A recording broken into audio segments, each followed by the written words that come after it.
Ohayou gozaimasu. Bonjour à tous les amis, aujourd'hui on se retrouve pour une toute nouvelle vidéo. Aujourd'hui j'avais envie de vous parler, rappelez-vous comment on l'a fait, analyser le chapitre qui est sorti de l'attaque des titans, le chapitre 133, vu que j'avais déjà fait le 132.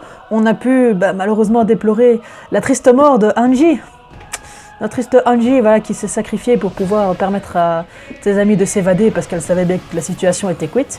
Et maintenant, dans ce chapitre 133, d'ailleurs je m'excuse pour le retard, vous avez vu, maintenant je suis plus trop régulier dans mes vidéos, mais maintenant je vais me faire un planning plus strict et je vais essayer de m'y tenir sérieusement.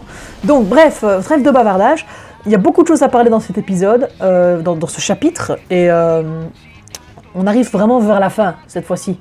Chapitre 133, je pense que ce sera fini avant 140, je pense. En plus, il y a la saison 4, la dernière saison de l'animé L'Attaque des Titans qui sort justement le 8 décembre, le 7 ou le 8 décembre je crois, donc je suis très hypé.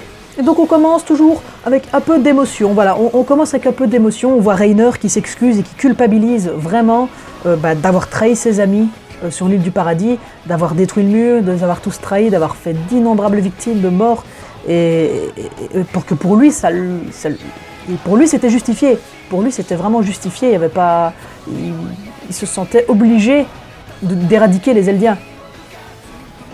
Et puis on voit que Connie et Jean disent voilà, nous aussi, on est un peu dans le même sachet que toi, parce que nous aussi, on a tué bon nombre de nos amis pour pouvoir les pro-Jäger. On a dû tuer nos amis, on a dû tuer beaucoup de gens pour pouvoir arriver où est-ce qu'on en est là, et on n'est pas très fiers de ça non plus. Donc on a le même sang sur les mains, donc voilà, allions-nous, ça ne sert à rien, mettons-nous différents côtés. Et ça, je trouve déjà que c'est un très bon point. J'ai plein d'idées à ce sujet-là, mais je pense que c'est une très bonne façon de pouvoir les réunir. Et je pense que Eren, s'il a créé le grand terrassement, on en reviendra un petit peu plus tard dans la vidéo, mais je pense que c'est pour avoir un ennemi en commun, pour rapprocher les gens. Et j'en avais parlé, je crois, dans la dernière vidéo sur l'attaque des titans. Et Reiner remarque quelque chose d'important en disant « Eren contrôle tous les titans, mais pourquoi est-ce qu'il ne nous contrôle pas, nous, vu que nous sommes aussi des titans ?» Et ça, c'est une très bonne réflexion, parce que ça amène à la conclusion de pourquoi est-ce qu'Eren ne veut pas les contrôler? Est-ce qu'il lui laisse une chance de l'arrêter? Donc ça veut dire que Eren a envie d'arrêter, en fait, mais lui ne veut pas le faire. Il a envie que ses amis l'arrêtent, au fond.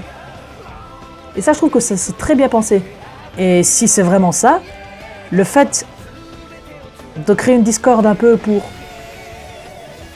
que tout le monde s'allie pour un ennemi commun, pour avoir la paix après que Eren recherche, ça colle parfaitement. Et puis là, d'un coup, pouf, comme ça en un plan, ils se retrouvent dans l'axe. Eren a tout entendu à travers l'axe, et Eren les a amenés dans l'axe pour discuter avec eux. Et là, évidemment, ils ont joué la carte de l'amitié. Ils ont joué le pouvoir de l'amitié. S'il te plaît, Eren, arrête, reviens, il n'est pas encore trop tard, on te pardonnera, tu ressortiras juste avec un coup de pied dans le cul, mais tu t'en sortiras. Allez, on est tes amis. Tu t'es trompé d'animé, tu t'es trompé de manga si tu crois ça. Si tu crois vraiment que le pouvoir de l'amitié va faire arrêter Eren le grand terrassement, change de manga, tout de suite. C'est pas du tout comme ça que ça fonctionne ici. Ici, c'est dark, c'est sombre, on aime ça, et c'est comme ça. Donc il supplie Eren d'arrêter de tuer tous ces gens, et qu'ils ne veulent pas tuer Eren au fond, ils veulent qu'il le revienne comme leur ami qu'il était avant. Et puis là on voit d'un coup Eren qui se matérialise dans l'axe, enfant, on le voit enfant, aux côtés d'Ymir qui est, je rappelle, le premier titan originel. Et on voit qu'il a une tête un peu chelou et des gros yeux noirs, et on se dit, il serait pas un peu manipulé?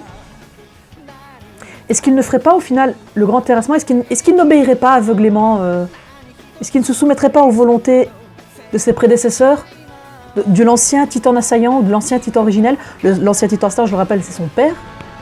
Donc,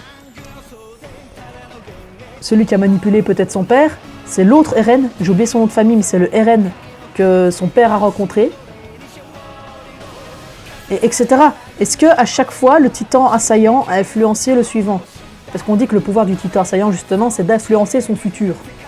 Donc, ça collerait la route. Maintenant, quel genre de futur a vu Eren? Quel genre de futur pousserait Eren à exterminer tout le monde, à éradiquer la race humaine? Et donc il dit à ses amis que toute négociation sera impossible, qu'il ne s'arrêtera pas, il leur laissera le droit, il laissera la liberté à ses amis pour que lui obtienne la sienne. Et que tant que leurs avis seront opposés, ça va pas aller. Et On s'attend à un combat épique à la fin. Le pouvoir de l'amitié ne marchera pas et on s'attend à quelque chose d'horrible, je pense. Le poids qu'ils vont devoir avoir de tuer leur meilleur ami, tout ça, parce qu'il est complètement devenu dégénéré, enfin, ça va vraiment loin. Donc voilà, on se dit, voilà, on entre en contact avec Eren, la discussion est impossible, on va être obligé de l'arrêter. Le pouvoir de l'amitié ne fonctionnera pas, on va être obligé de l'arrêter, on va être obligé de le tuer. Et Eren l'a dit, si vous voulez m'arrêter, il va falloir me tuer. Et ça s'arrête là. Et puis là, on enchaîne avec une bombe, les amis, on enchaîne avec une bombe ensuite. On voit Annie sur un bateau en train de parler avec Madame Azumabito, et d'un coup, il y a Falco qui arrive et qui dit « Annie, j'ai eu comme un souvenir du titan bestial. » Mais déjà, comment tu peux avoir un souvenir du titan bestial, puisque pour rappel, Falco, il a hérité du titan mâchoire de Galliard. Il a hérité, il a pris le titan, voilà. Et il a eu un souvenir du bestial et il dit « J'ai eu le liquide cérébrospinal de Sig. » Mais Sig, l'ancien titan bestial, on ne sait pas s'il est mort ou s'il est disparu au final. On sait qu'Eren a dû toucher Sig, je ne me rappelle plus, ça remonte à l'Oise, celui-là, chapitre 120 TD, il a bouffé Sig, je crois. Je ne sais plus s'il a bouffé Sig ou s'il l'a touché, mais il est devenu, il a développé le pouvoir du titan original après. Mais lui, on ne l'a plus vu, Sig. Est-ce qu'il serait pas mort ou... On ne sait pas. J'espère en soi le revoir vite, mais ça ne tient pas la route parce que là, Falco dit qu'il a du coup absolument obtenu du liquide cérébrospinal du titan bestial. Il aurait vu un rêve. Un rêve il s'est vu au-dessus d'un rideau de nuages. Un vol plané au-dessus des nuages. Il volait. Et il dit, je ne sais pas pourquoi, mais j'ai l'impression que moi aussi j'en suis capable. Et on a pu voir un aperçu du titan de Falco dans le chapitre 129, pour ceux qui suivent bien. Et on voit vraiment que ça ressemble à un oiseau en fait. Ça ressemble à un oiseau. On voit qu'il y a des serres, il y a un bec. Puis aussi le nom Falco. Falcon en anglais ça fait le faucon, l'oiseau quoi. Donc si on a un titan bestial ailé, ça peut tout changer, ça peut changer beaucoup du moins. Et là, il suggère à Annie de se transformer et de porter Annie et aller rejoindre les autres sur le champ de bataille. Ce serait pas con parce que avoir l'aide du titan bestial en plus et du titan mâchoire, on va dire ça comme ça, et du titan féminin d'Annie que Annie le maîtrise très bien et qui est très puissant, face à Reiner, au titan cuirassé, au titan colossal, au titan, c'est plus le mâchoire, c'est le charrette. Ce serait juste ouf ce qui nous attend après. Il va y avoir un combat épique. Tous les titans contre... Eren en vaut 3 en fait. Rappelez-vous, Eren il a le titan assaillant, le titan originel, et il a aussi bouffé le titan marteau d'armes, le titan marteau d'armes sur l'île, sur le territoire des mares. Il l'a bouffé. Donc c'est assez dingue quoi. Et d'ailleurs je vous montre un petit fan art, c'est gratuit. Un fan art d'un fan qui a colorisé un peu et qui a un peu remodelé la forme du titan de Falco.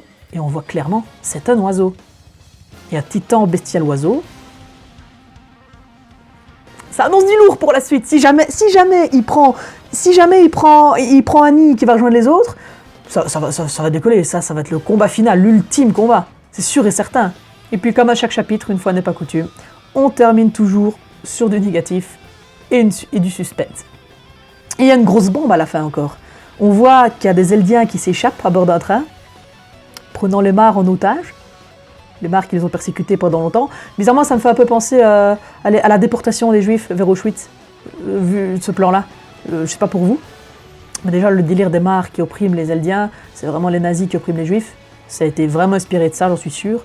Et puis l'étoile, le brassard avec l'étoile jaune dessus, c'est clairement ça. Mais pendant qu'ils s'échappent, d'un coup, il y a des aéronefs, il y a une armée d'aéronefs qui se cassent. Ils se disent quoi, qu'est-ce qui se passe? Et puis on voit, bam, de l'autre côté, le grand terrassement arrive. Ils veulent fuir le titan, ils veulent fuir le grand terrassement, mais le grand terrassement les rattrape. Et on voit une armée de titans et on voit le titan originel, double page magnifique. On voit le titan d'Eren qui ressemble strictement à rien qu'une cage thoracique sur pattes. Vraiment, c'est vraiment ça, une cage thoracique sur pattes. Et franchement, ils vont bombarder. Ils bombardent. On voit que les aéronefs s'apprêtent à bombarder le grand terrassement. En espoir renaîtrait. les Eldiens disent « Ouah, ça va être la fin du grand terrassement ?» Bah, je pense que non. Je pense que les titans, ils vont juste faire... Comme ça. Genre, qu'est-ce que tu veux que des explosifs butent des titans pareils? Qu'est-ce que tu veux que ça fasse? Ça va rien faire du tout. Et puis, donc il va y avoir une couille. Et puis là, il va y avoir... Moi, je pense, ma théorie, les amis, je pense qu'il va y avoir que Armin, Jean, Rainer, toute la clique, ils vont arriver. Suivi de Falco et Annie qui vont arriver en volant. Et que là, ça va être l'ultime confrontation. Le pouvoir de l'amitié n'a pas marché? Ok, pas de problème, ça va se régler en un contre un. Enfin, je le pense comme ça, je le pense, voilà, il va y avoir la grosse armée de titans qui va venir. Je pense pas qu'en manga, on pourrait représenter une armée de titans géants qui attaquent... enfin, je pense plutôt que Eren va les stopper, va les prendre en un contre un. Enfin, en un v...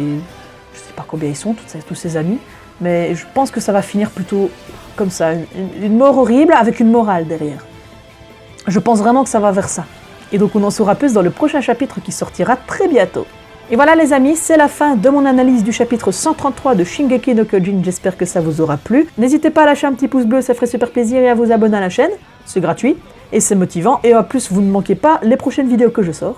N'hésitez pas aussi à me dire votre avis en commentaire, et éventuellement m'énoncer vos théories si vous suivez le manga en même temps que moi. Mettez entre crochets spoil au cas où, pour que les gens ne lisent pas les commentaires. S'ils n'ont pas lu le chapitre 133, c'est mieux. Donc voilà, mettez spoil entre crochets ou entre parenthèses ou ce que vous voulez, et mettez-moi votre théorie en commentaire. Partagez-moi votre avis, ça me ferait plaisir. Et on se retrouve très bientôt pour une prochaine vidéo. Allez, salut tout le monde, c'était Chibi-san, sayonara.